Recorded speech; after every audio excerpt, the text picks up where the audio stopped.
Come running the house. Oh, all your kids just died, and then they come running, and then all your livestock, and then they come running, the house was destroyed and all that. Now, I think that would be a bad day, don't you? When somebody comes running and tells you all the bad news all in one day, it's going to be bad news. But he saved the best for last. His wife. She said, why don't you curse God and die? Or he said, talk like a fool. And oh, you want to know why did God say to her? There we go. God said, no. He can't think about it. I had to think about it.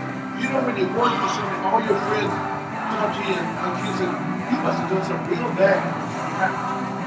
Why in the world is all this happening to you? Why is this going on you? You must have been awful. You did something really bad. It happened to you. And when you realize what's going on, the one that is there with your friends, they're not where they need to be to accuse you. But they will accuse you in a minute like, well, you sure did do something bad. What did you do for it? All this is going on. But when this fella realized what was going on, he cursed everything. Actually, he cursed the day he was born, but he didn't curse anything else. And God had to straighten him out. Where were you at when I was hanging the stars? Where were you at when I was hanging the moon? Where were you at when I did this? Where were you at when I did this? And when God straightened him out, he found out, wait a minute, you're right. So after God got through with this fella, he had to actually go over and straighten out his so-called friends because they were trying to straighten him out. So when God told him what was going on, he went back and straightened out his friend, the one that told him he was doing something wrong. Now, does anybody know who the fellow is I'm talking about? Jesus. Job. Oh, well, hold on, I heard it. Did anybody ever know what I'm talking about? Job. Oh, okay, yeah, that's the fellow I'm talking about. Some people call him Job. Some people call him Job, but I didn't want to say his name because, sometimes it's a job to stay safe and to stay out of trouble. It's a job. Especially when you're on a. Let me throw something at you. Same as you trying to go to Austin. No, we ain't even gonna say that way. You trying to go to Temple, and everything out there want to get in your way. The highway is blocked, and you get around that roadblock, there's another one, and you get around that roadblock, there's another one, and you get around that roadblock, there's another one, and you get around that roadblock, there's another one. But I heard a fellow one time. He told me one time. He said, "Have you ever heard of a gauntlet? When God don't want you to go that way, He throws up roadblocks too." He'll throw up a roadblock too to keep you from going where you're trying to go when He knows you don't need to go there.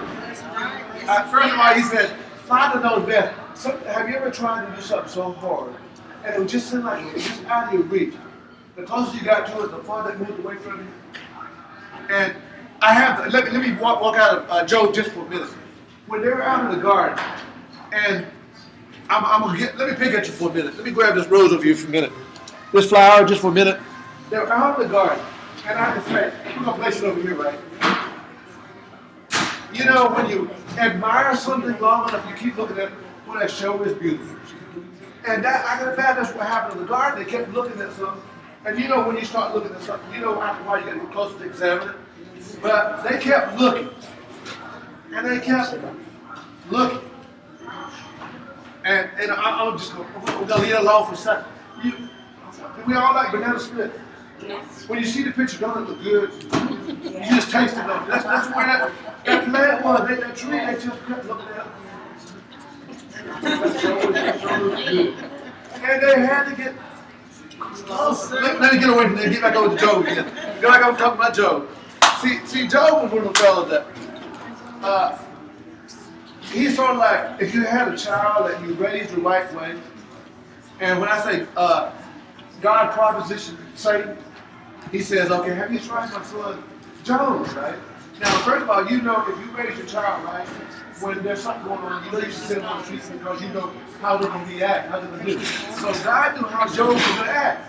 He knew exactly. He could depend on Job to do what He wanted to do because He knew how Job was raised. You raise them right, they go, stick right to the line, and I'll give you a good example. When a carpenter lays a brick, he puts one here, and he puts one here, and he wants a string.